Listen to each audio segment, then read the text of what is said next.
Hi guys, it's Valerie and welcome back to my YouTube channel. If you think you saw me in this outfit a few YouTube videos ago, no you didn't. Just kidding. Just kidding, of course. I actually did just wrap up filming another video and just decided to start this intro. So yes, you are correct. You did see this outfit in a few videos ago. Anyways, I'm comfortable today and just want to hang out and just read and get things done today at my house. Today's video, as you can see by the title, I am trying to catch up on a series that I'm in the middle of.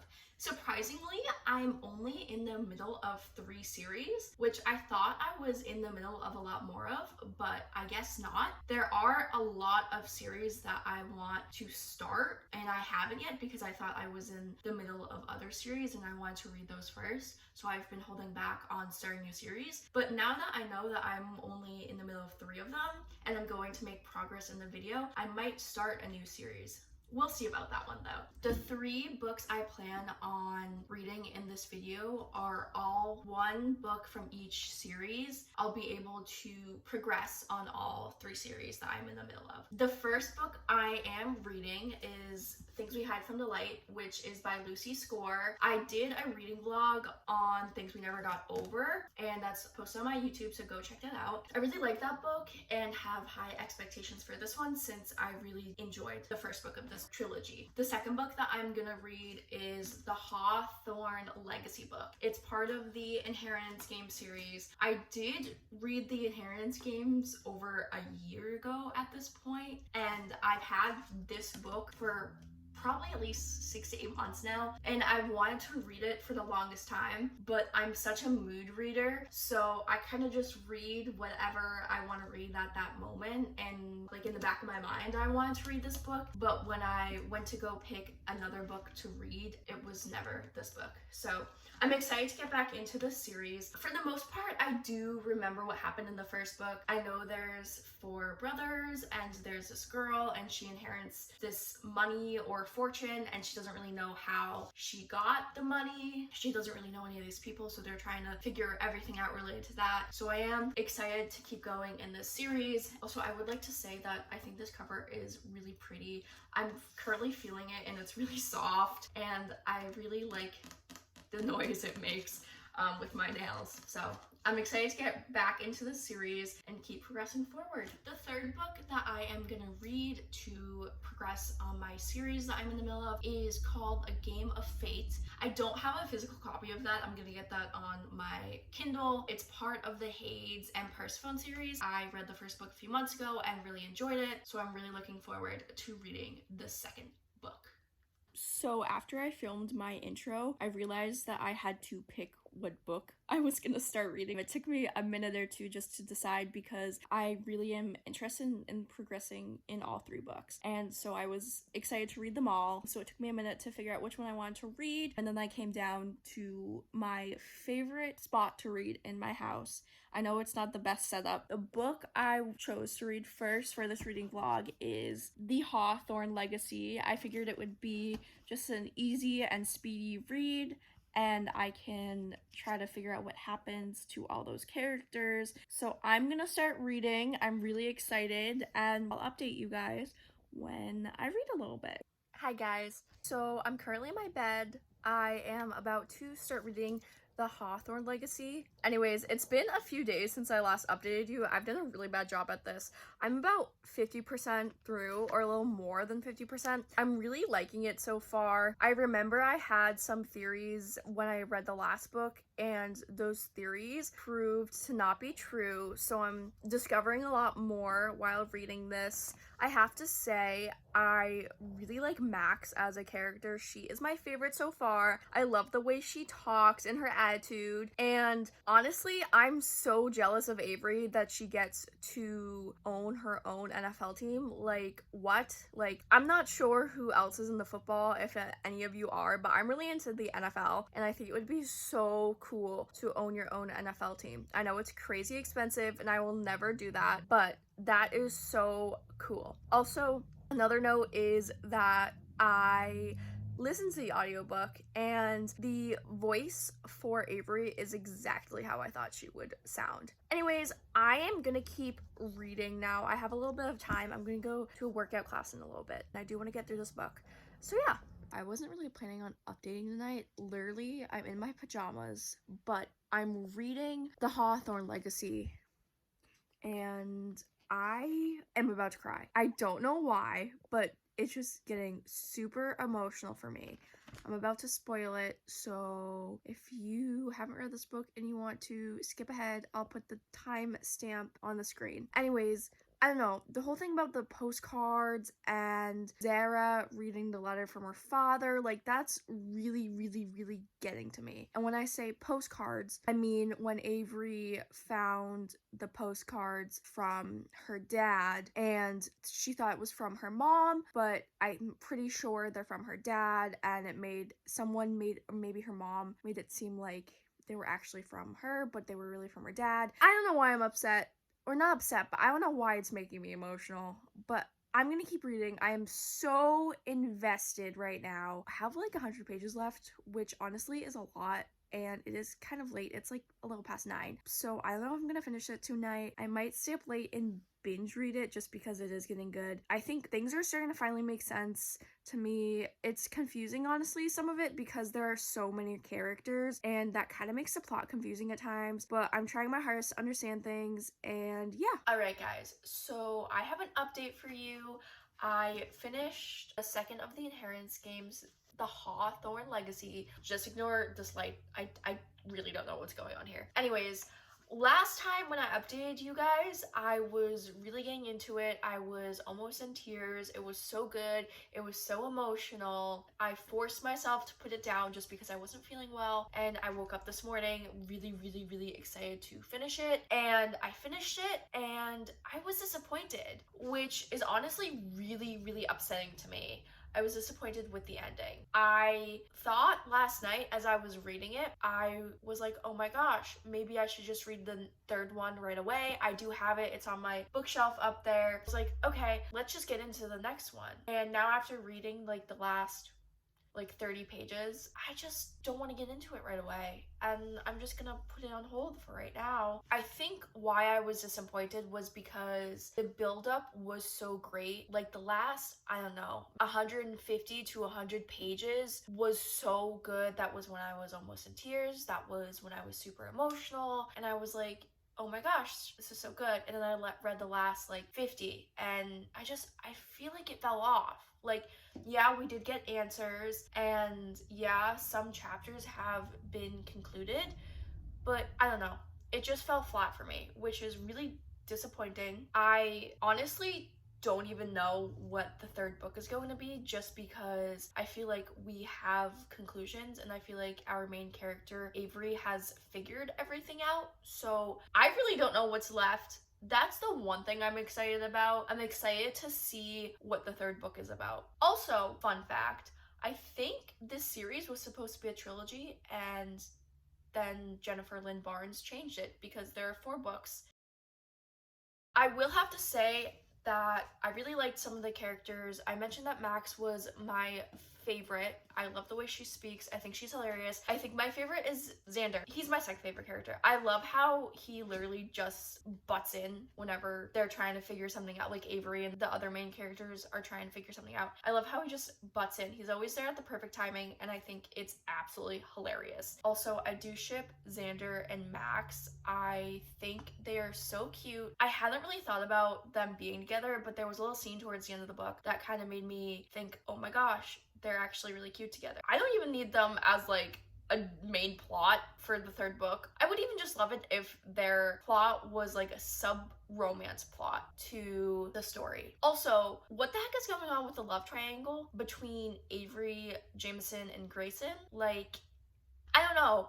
I've never really read a book where there's a love triangle before, which is surprising because I do read a lot of books. But as I was thinking about it, I've never really read one that has a love triangle. I don't know if I'm a fan of love triangles. And I know the first one also had a little bit of it, but I feel like it really kind of continued throughout the second book. I gave this book 4 stars. Definitely wasn't a 5. The ending fell short. I feel like the characters, there's too many, so it's confusing, but I did give it a 4 stars. I didn't hate it. I would recommend the series to other people. I really like how the chapters are so short. It makes it fast-paced, and I really like getting through it. But yeah, it just wasn't my favorite book. I will be eventually reading the 3rd book, but probably not anytime in the close future. Anyways, enough about this book. I am so excited to get into my next book, which is Things We Hide from the Light. It is right here. It's a big boy. I just finished the first one a week ago, and as part of me trying to get through my series, this is the next book I'm going to be reading. I'm going to start this book. I haven't read since this morning when I finished the second Inheritance games, and now it's mid-afternoon, so I really want to read. Going into it, my hope for this book is that Lucy Score kind of continues her ability to make all the characters dynamic, just like she did in the first book, and I really hope we still get to see a lot of Knox and Naomi in their evolving family. We're gonna see where this picks up. I'm really excited to start it. I loved Nash in the first book. Can't wait to see who his relationship is with and how that evolves. And I have very high expectations for this book because I really liked the first book. So let's get reading. Alright guys, so I am back with a review for actually both the books that I was going to read for this video. So Things We Hide from the Light and A Game of Fate. I'm just gonna put this out there. I honestly was kind of disappointed with both these books, which is a shame because I also was disappointed with the second Inheritance game book. So this whole video was kind of a letdown for me. I'm gonna talk about this book first. My rating that I gave it was a 3.5 stars out of 5, which is honestly very upsetting because I gave the first book of this trilogy a 4.75 out of 5 stars, which obviously that's so close to being perfect in my eyes. So for this to be only 3.5 stars was honestly a letdown.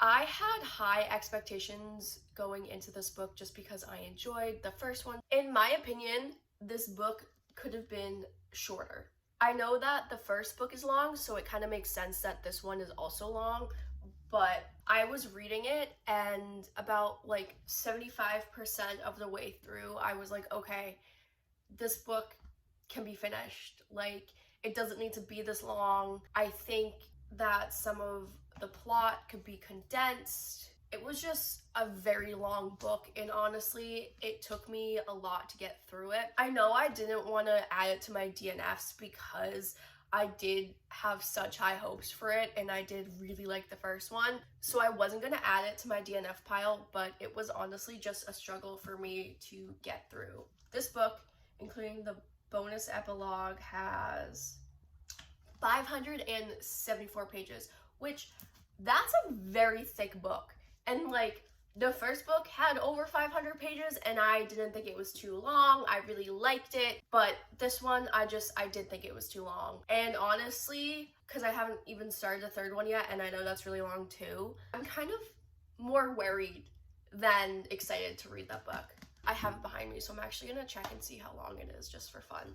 But, alright, so this book has, including the bonus epilogue, has 581 pages, which is a little longer than this one.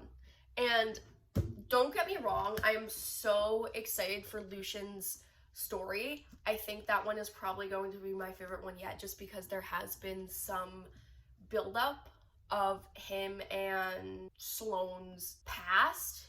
I was just really disappointed.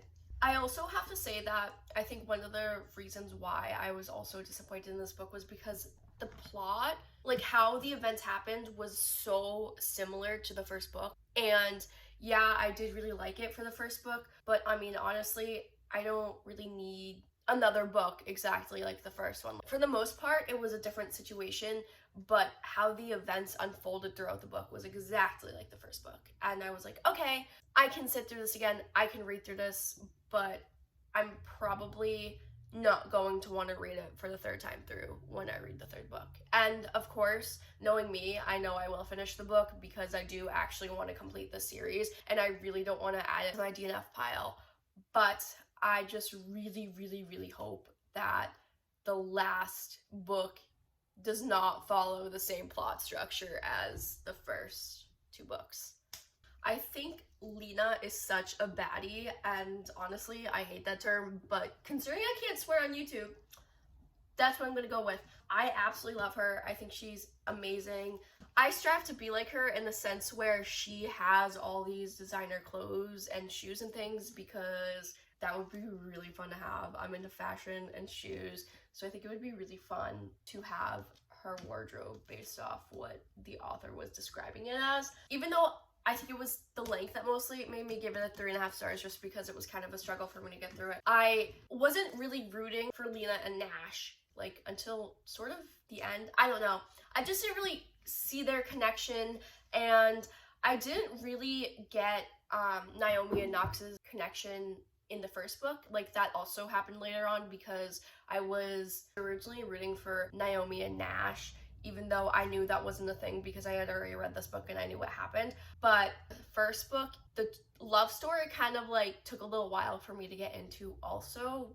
It definitely took me longer to get into it with the second book than with the first, which also is part of the reason why I gave it such a lowish rating compared to the first, just because I did struggle to connect to the characters and their relationship.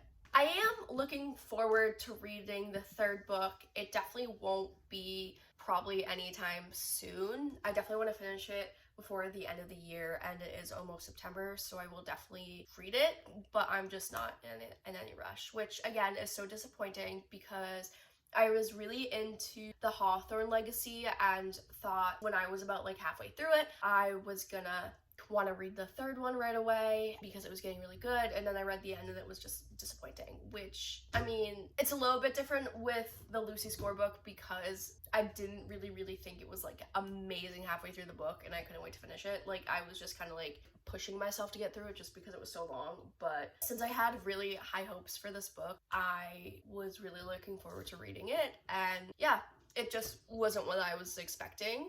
Anyways, with A Game of Fate, I gave that a 3.75 stars, which I was really debating on giving it a 4 stars. I was between 3.75 and 4. Whenever I write books, I have a gut feeling on what I want to give the book, so my gut was telling me give it a 3.75. When I first read it, I didn't know what I was getting into. Like I knew it was Hades' point of view. I didn't realize it was going to be the exact same story as the first one, but just in a different point of view, which is fine. I thought it was interesting hearing it from Hades' point of view, but considering nothing new happened, that's why I didn't give it a higher rating than 3.75. I remembered from the first book kind of what happened, and since nothing new happened, I was like, okay, well, this doesn't really deserve, in my opinion, more than like a 4 stars because you know, it's the same plot, just in a different point of view. And of course, you get to hear Hades' emotions and his feelings and everything, but again, no development to the plot.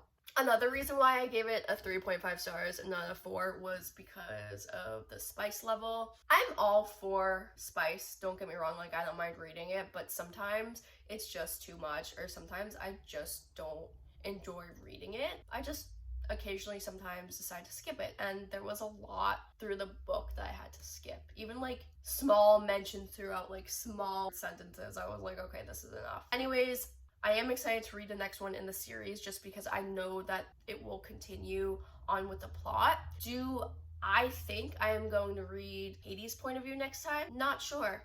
I really don't know because I did like it, but at the same time, again, nothing happened. I don't know if I will just stick to Persephone's. Maybe I'll read Persephone's all the way through and then go back to Hades and read his all the way through. We'll see.